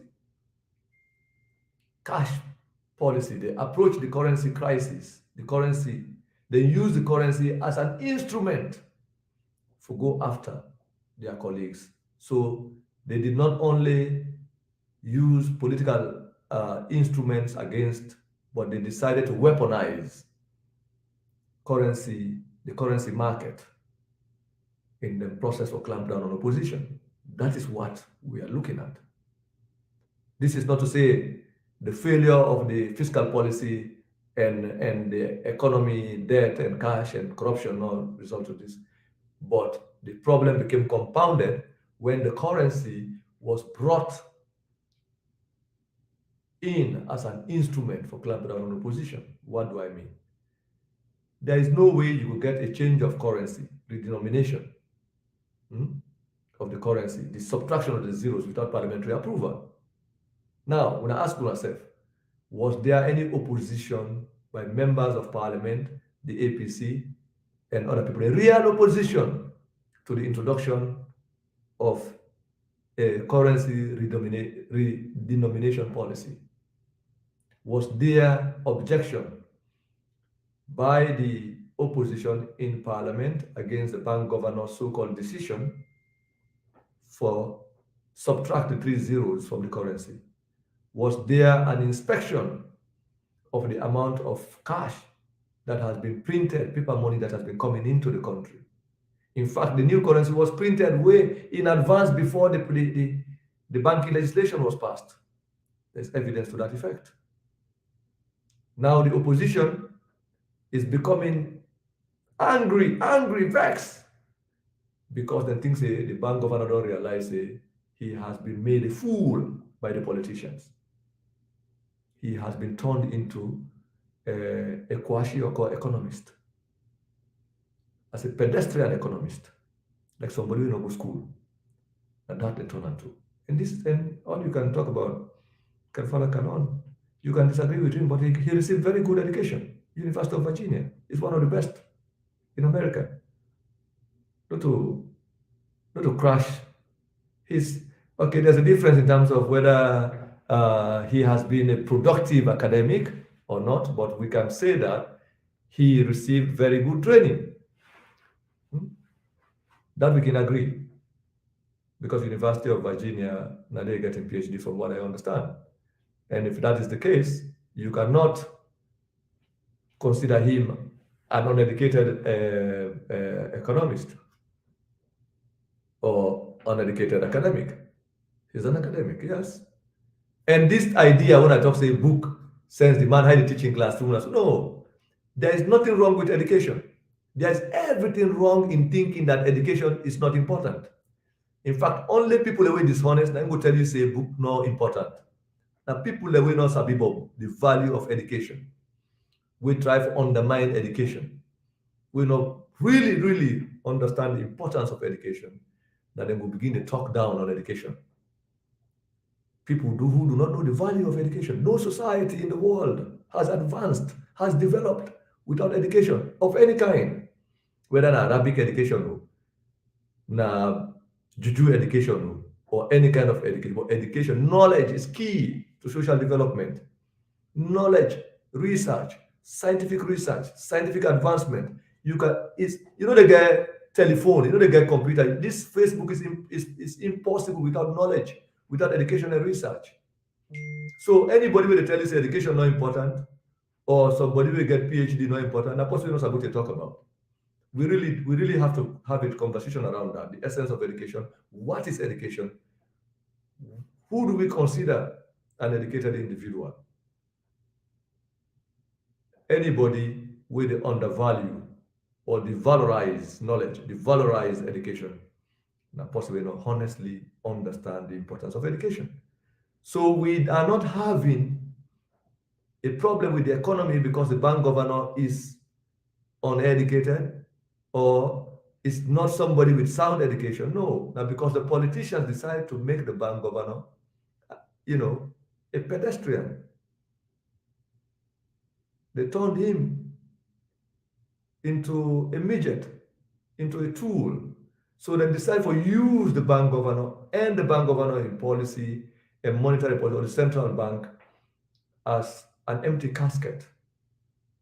That is the thing. I don't even describe myself because, but this I think it was Warise. Warise do this audio that I consider one of the most intelligent that I've listened to so far in this currency conversation, in which he tried to talk about the weaponization of currency by the opposition and their ruling party friends for go after the new opponents and for starve them out.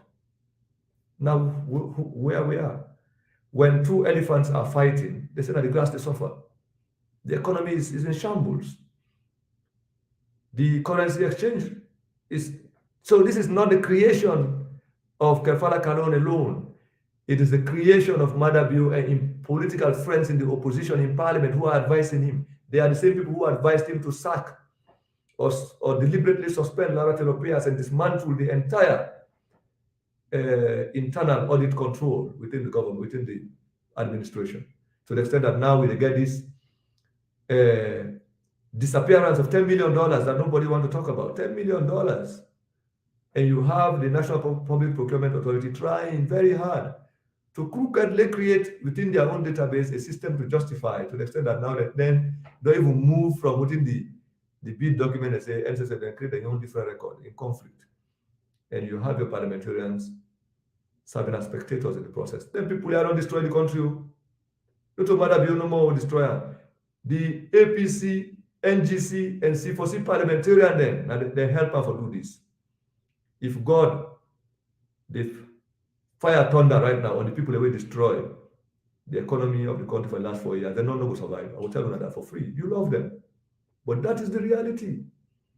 And they are capitalizing on this because simply many of our people are unable to see through this. We are blinded by partisan, by ethnic, and other kinds of affiliations where they prevent for cities. But they know this is the truth. You know, go talk about the currency problem as alone. You know, hold Charlie Coco, you know, hold Kanda Yumkela, you know, hold Emerson Lamina, you know, hold Abbas Bundu, you know, hold all of them in parliament responsible. They created the conditions and the ammunition for the bank governor for plunge the economy into the current madness and disaster and crisis. And these people are not illiterate them. They are all well educated. And that the education they use so crookedly for think about how to punish their own company. And in the end, the whole country don't suffer. Now the bank governor I think in conscience, God don't talk to her overnight, say, you know afraid, God, professor? You know afraid? So he say, okay, now I don't know whether I'm Muslim or a Christian, but you don't pray and a certain Holy Ghost or I don't know what you see. Now morning you wake up in the morning, say when I extend the data, make all my holy. Anybody get old currency counter till April. The opposition of the politician in the parliament will hope say they can't punish them, compete them with this. If you will get money inside you madras now, the money don't rot in now they say counter back. They don't vex. They tell the journalists una attack the bank governor, una crucifier, una stoner, una dragger, una counter in the parliament. They have been damn dishonest people. So these are the reality of our situation. We are a country that has been turned into a gangster colony. We are a country that's at the mercy of gangsters masquerading as politicians, dressed in suits, driving Prados, driving SUVs on paved roads. And not only that now, they are driving and walking on top of the blood of innocent citizens. So that is what we have. The only thing left for we is the vote, which we begin to drill into the minds of the people that maybe one way for punish them people there and for make sure say anybody with kind of power we know we vote against them, but make we see. Even that don't turn to wahala problem. Then thief money, destroy the currency, destroy the economy, create madness, affect the peace, restlessness, now animosity. Ordinary people they fight each other like saying that we get the problem. Now for vote back with the one thief and a right for vote. So this, I mean, you cannot provide development, you cannot provide jobs, you cannot provide employment, you cannot provide peace, you cannot provide national unity, national cohesion. Even the vote, when I want thief and back from the people then. This is the reality, and this is what they don't want to hear. So, voting not their own escape route. They don't find out say this one punishment for you for we. The only way, you know what we all for come together and thief the election, more allow Mother Bill for continue. So we inside come up, we say we'll take charge. And this is not the reality. If you don't see it now, you will see it. If we are not accepting today, we are not going to see them tomorrow. It has to do with Mother Bill in effort for get. The only way we're going to escape with this, now if Mother Bill gets second term. That second time again, it's not going to be something is going to get through free and fair election. You get for Tifa, not Tifde. That is not called the Wahala. The Wahala and the country people will register now because the president want to forget second time by all means. And two basic ways for make sure that people will likely vote against her, now Freetown and the north, northwest, they're able for vote. People that will go contest against her when are real people they don't harass, they don't intimidate, they put them in a court. Say they prevent them, they conflict them, prevent them. Now, we report last year around May, that's like more than a year ago now, say Mother Bill and your foreign minister and your ambassador in New York, they don't thief over $4.6 million when they say they don't pull from 2019 for come renovate to embassy in New York. What did they do? They take the case and go around and Samura Kamara in head. The people who thief the money, then be witness against that. Some of the other witnesses and APC people and SF that they advise say that's what happened. They want now, then they want blame African person who give the man case. We they say the evidence will publish. Look how this is show. Now 4.6 million. Here they have over $10 million on procurement for election. They know they talk about that too. The opposition not even talk about that. If I in the vex, then they try very hard to change the conversation. Say they don't arrest this, they don't make sure, send all kind of fake disinformation, distraction will make this $10 million loss from the conversation. That's what they want.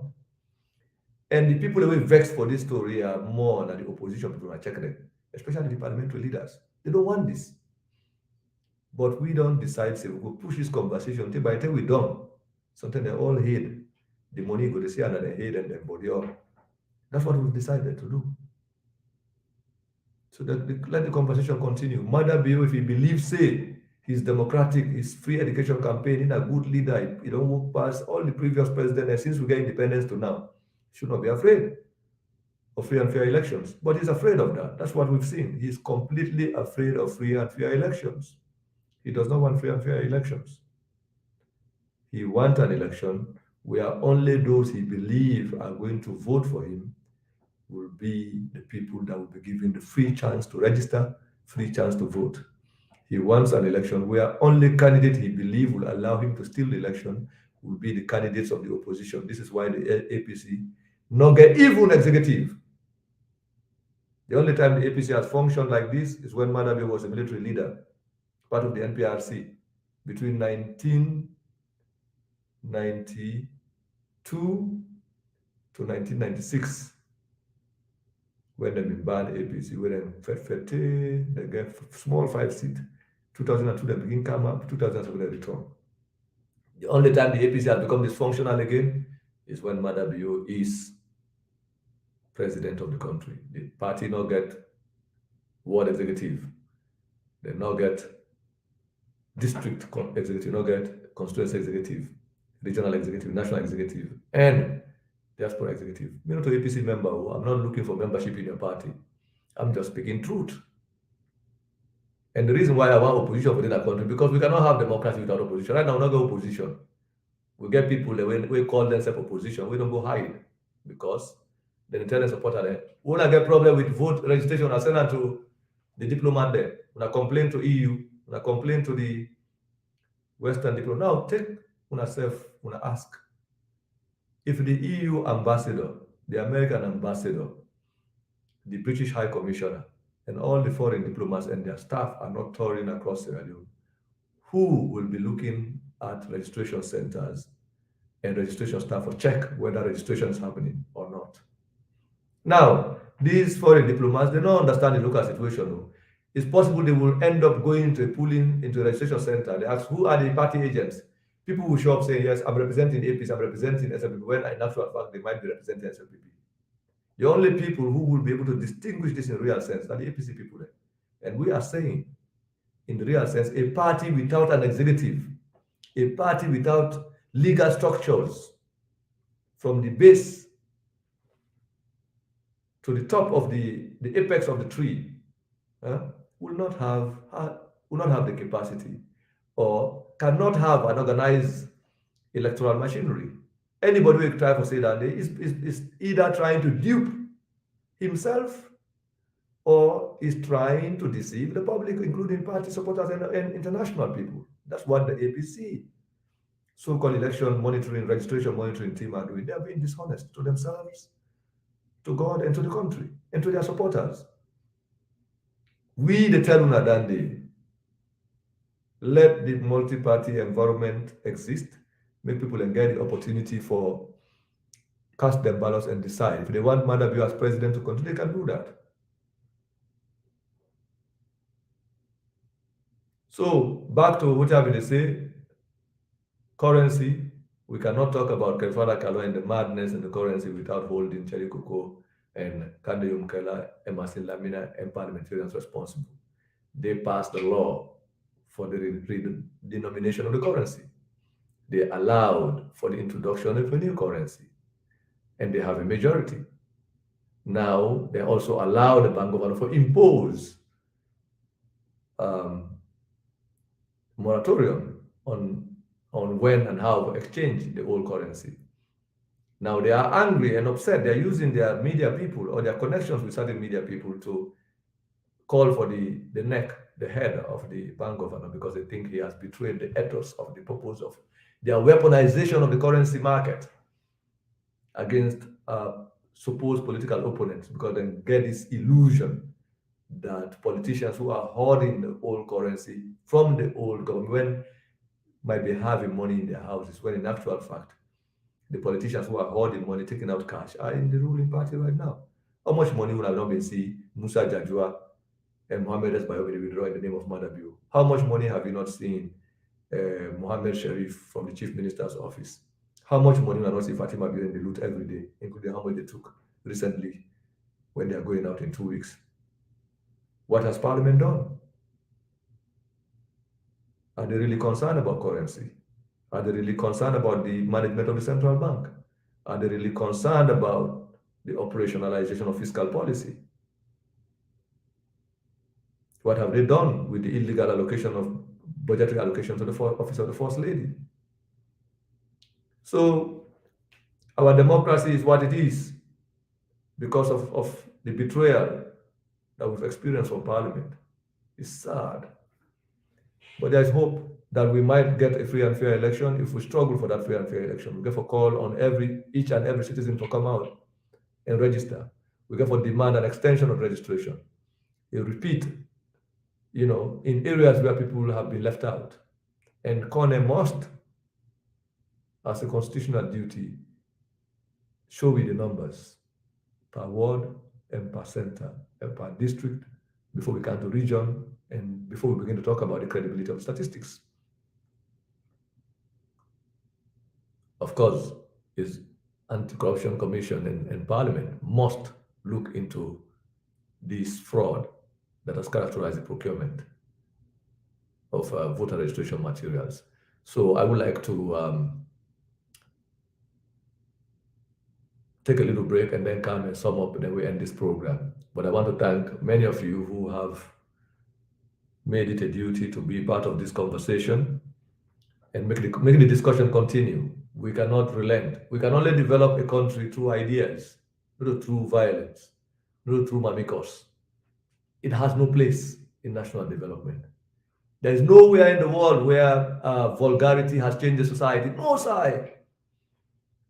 In the history of the world for the last 500 years, we never see these societies that have advanced through ideas, through scientific research, through collective conversation, dialogue, consensus building, knowledge, in the advanced society. There is nowhere, both in the past, in the present, and in the future, where vulgarity, insults will help you achieve anything. It will not. It will not get a place in religion. It should not have a place in politics. It should not have a place in national development. That's the fact.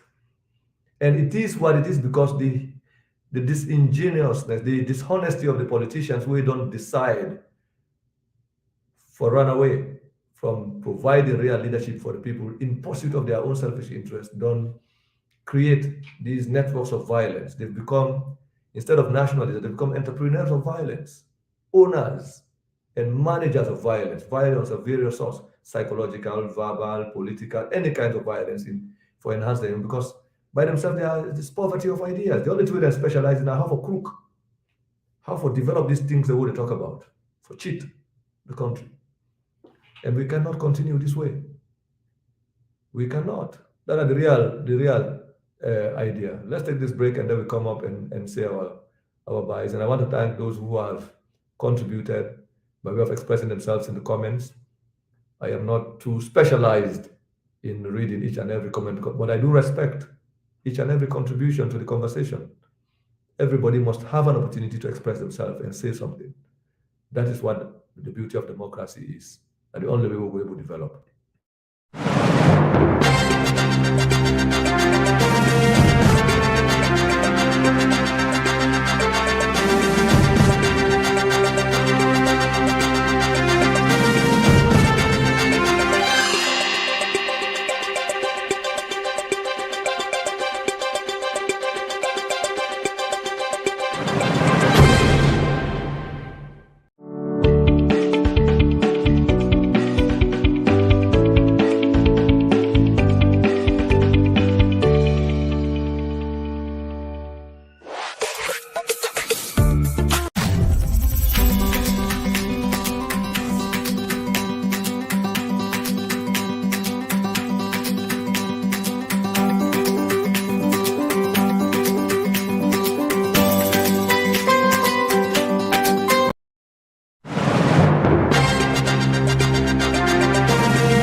Okay, so we don't already spend a lot of time. We don't go over 2 hours, almost 2 hours, 30 minutes, minus the little difficulties we'll get. Next week, we will try to open the phone line and just listen to people regarding how they experience all of this. We will have gotten more developments back home with the registration process. We don't go through the registration, ECSL corruption. We don't talk about the currency market. I intend to deepen this idea of the currency crisis because I think it's necessary for me to begin put perspective, real perspective into these economic questions that we face. So I will want for left the conversation by advising each and every Sierra Leonean for talk to with people them back home, including those who are home, to encourage each and everyone who has not registered to please register. Please come out and register. We will continue to impress upon the politicians the need for allow the people and the right to participate in the electoral process. We will continue to provide on our own side a contribution to the conversation. And having said that, I want to thank the management of um, Then and Now Media Group. This has been a wonderful opportunity for provide with the platform at a time when people are trying to silence us. And I want to also thank our dedicated followers and contributors to this conversation. The conversation is going to continue. Every Saturday, we're going to meet here to talk, to continue this lecture series and conversation. Next week, we will open up the phone lines. We're still grappling with the technology so that people will get them say into the conversation and listen to what people have to say. So that said, please don't forget tomorrow, Mohammed Warise is coming on with his show, Democracy on the Brink. Very great brother with so many ideas, society activist, pro-democracy activist, track record of struggling for democratic rights. We all get little things to contribute. Without ideas, our societies cannot evolve, cannot develop. No matter how much we disagree with each other, we should be able to have the conversation. We should be able to express those differences without insults, without violence of any sort. Because in the final analysis, out of this conversation, we'll be able to see what we can take and what we can leave out. Consensus building. This is how societies evolve. The debate on national development, on public policy must continue. I thank you very much and see you next week. This is the Frontline Show with me, Cherno Alphaba from the African Express. And again, our tremendous appreciation to Then and Now, Prince Kuruma, the CEO, and the rest of the team for providing this wonderful opportunity to all our dedicated viewers and followers. Let's keep fighting. We'll get to who we want. Society, in any society, evil can only triumph if the good people in that society decide to remain silent. And we should not remain silent. We should continue the conversation as we can always get on. So thank you all and goodbye.